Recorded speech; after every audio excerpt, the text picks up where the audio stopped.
एक ट्रिप जिसमें ट्रेन की थकान फ्री थी, सकड़ा वाली हवा कॉम्प्लीमेंट्री थी और समंदर का स्पिरिचुअल व्यू बोनस में मिला। ये है असली जुगाड़ू दीव ट्रिप।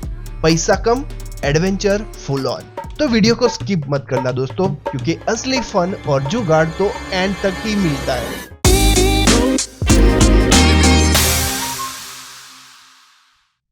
तो भाई, अहमदाबाद से वेरावल तक हमने की पूरी मुसाफरी, वो भी ट्रेन में। और फिर सुबह सुबह हम उतरते हैं वेरावल स्टेशन पे। वहां से हम लोग गए वेरावल बस स्टैंड। अब वेरावल से दीव के लिए जो डायरेक्ट बस थोड़ी लेट थी, तो भाई हमने जुगाड़ निकाला। एक लोकल बस मिल गई जो वेरावल से ऊना तक जाती है, जिसकी टिकट प्राइस सिर्फ 60 रुपया पर पर्सन थी। सस्ती, टिकाऊ और फुल गुजरात वाइब्स वाली।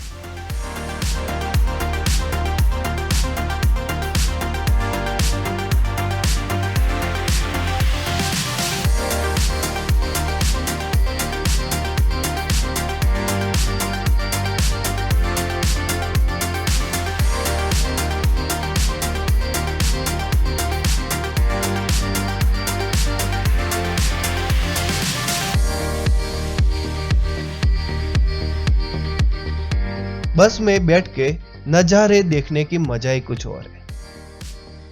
तो ये नजारे देखते देखते हम पहुंच गए ऊना गांव। लगभग 2 घंटे की मुसाफरी के बाद बस अब एडवेंचर स्टार्ट होने वाला था।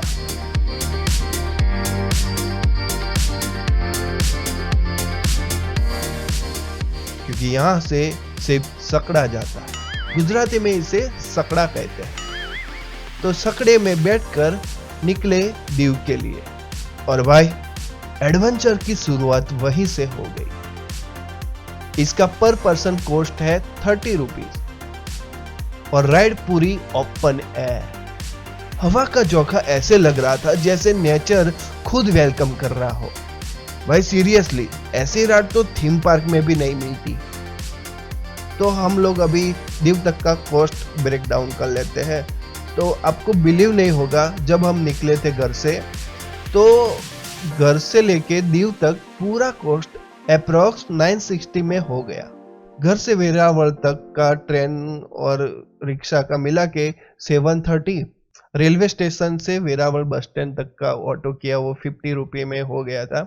फिर वेरावल बस स्टैंड से ऊना के लिए हम आए, 2 जन का हुआ 120 और ऊना से दीव के लिए 60 रुपीज। मतलब 2 जन का टोटल 960। Not bad. फाइनली हम दीव पहुंचते हैं और बस स्टैंड के पास उतरते हैं। वहां से चल के जाते हैं अपनी होटल के पास। होटल मैंने ऑनलाइन ही बुक कर लिया था, तो भैया थोड़ा डिस्काउंट भी मिल गया। पैसे बचने की फीलिंग ये अलग होती है ना।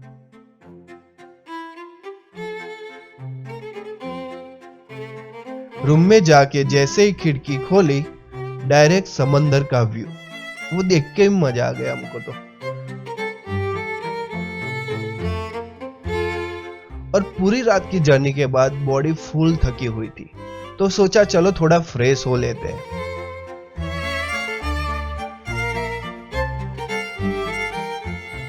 फ्रेश होने के बाद हम लोग निकलते हैं घूमने के लिए।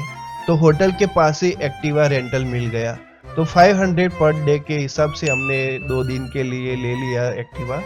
भाई फुल फ्रीडम मिल गया था, जहां चाहे घूमो, जहां जाए, जब चाहे निकलो। तो फिर एक्टिवा चालू की और सीधा निकल गए नागवा बीच की तरफ। और जैसे बीच पे पहुंचे, शूट करने का मन ही नहीं हो रहा था। लग रहा था डायरेक्ट चप्पल उतार के बीच में घुस जाए। वैसे ही बीच वाइब्स, शांति, हवा और थोड़ा गोवा गोवा फील इन दीव।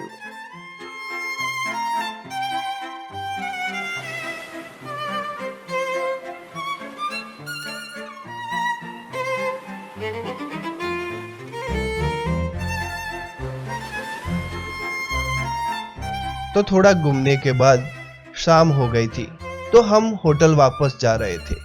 तभी रास्ते में दिख गया एक डायनासोर पार्क। सोचा चलो देख लेते हैं क्या सीन है।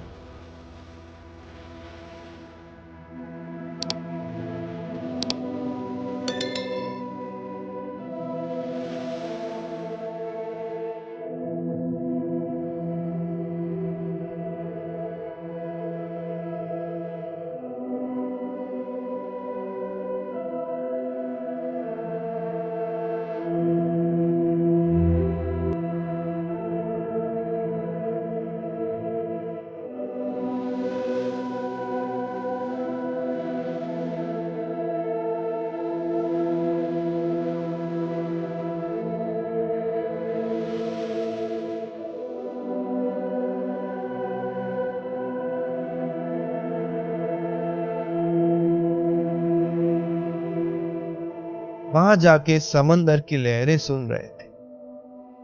ऐसा लग रहा था जैसे वो हमसे खुद बात कर रही हो।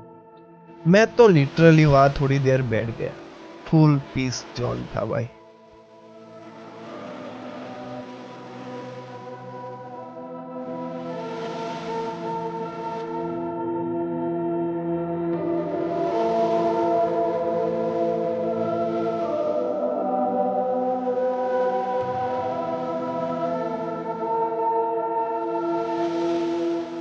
फिर होटल वापस आ गए।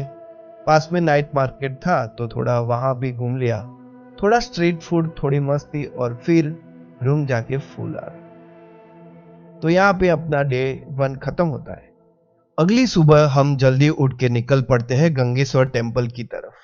यह जगह दीव के सबसे पुराने और पवित्र मंदिरों में से एक है। कहते हैं कि यहाँ 5 पांडव ने शिवलिंग की स्थापना की थी, जो महाभारत के युग से जुड़ी हुई एक कहानी है।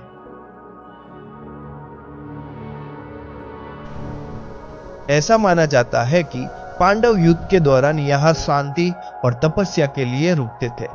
मंदिर के सबसे खास बात यह है कि यहाँ 5 शिवलिंग है जो समंदर के किनारे स्थित है और इन पर समुद्र का पानी लगातार अपने आप से जलाभिषेक करता रहता है। मतलब प्रकृति की तरफ से यह एक प्रकृति स्नान है जो शिवलिंग को धोता रहता है बिना किसी मानव हस्तक्षेप के।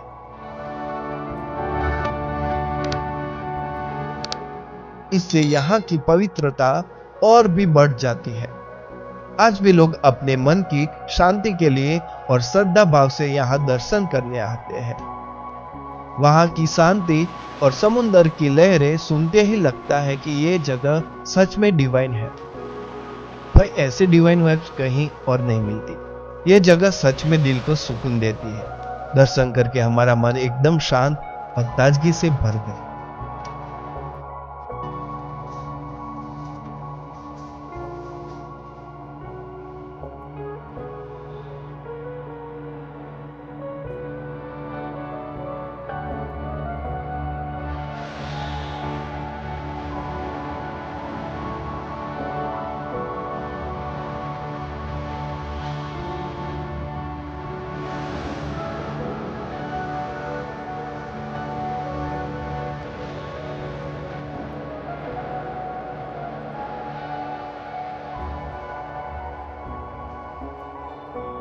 थोड़ी देर बाद हम गंगेश्वर टेम्पल से निकल के दीव फोर्ट की तरफ बढ़ते हैं।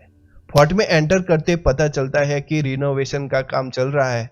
मतलब ये जगह अपने पुराने शान को वापस लाने की कोशिश कर रही है। फोर्ट के अंदर घुसते ही आपको एक अलग ही हिस्टोरिकल वाइब फील होती है। ये फोर्ट पोर्टुगीज समय का बना हुआ है और ये अपनी मजबूत दीवारों और स्ट्रेटेजिक लोकेशन के लिए मशहूर है।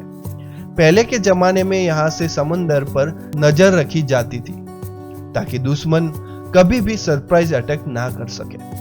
जैसे ही हम ऊपर टॉप पर चढ़ते हैं समझ आता है कि ये वही जगह है जहाँ पहले युद्ध के दौरान कैनन यूज होती थी। मतलब यहाँ से दुश्मन का जहाजों को रोका जाता था। वहां से दरिया का पैनोरामिक व्यू देखने लायक था। Full Instagrammable spot bro.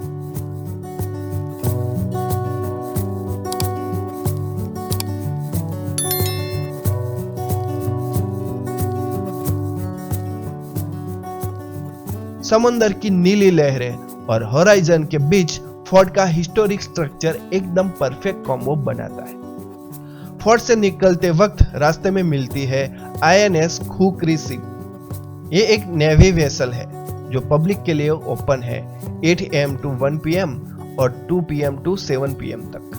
भाई अगर मॉर्निंग में जाओ तो बेस्ट होता है क्योंकि बाद में धूप में घूमना मुश्किल हो जाता है। और थैंक गॉड हमने एक्टिवा ले लिया था, नहीं तो ये सब कवर नहीं हो पाता।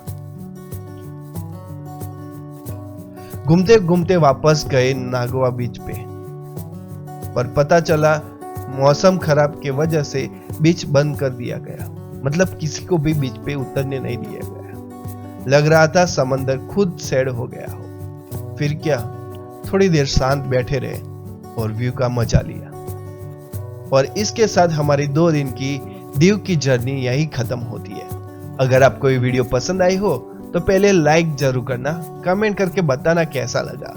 और अगर नए हो चैनल पे तो भाई जिक्सी की दुनिया को सब्सक्राइब कर दो, क्योंकि ऐसे ही रॉ, रियल और मस्त ट्रैवल स्टोरीज आपको मिलती रहेगी। और हाँ, शेयर जरूर करना दोस्तों के साथ, फैमिली के ग्रुप में। और हाँ, गर्मी बहुत है तो पानी पीते रहो। और मिलते हैं नेक्स्ट व्लॉग में। Thank you for being a part of जिक्सी की दुनिया।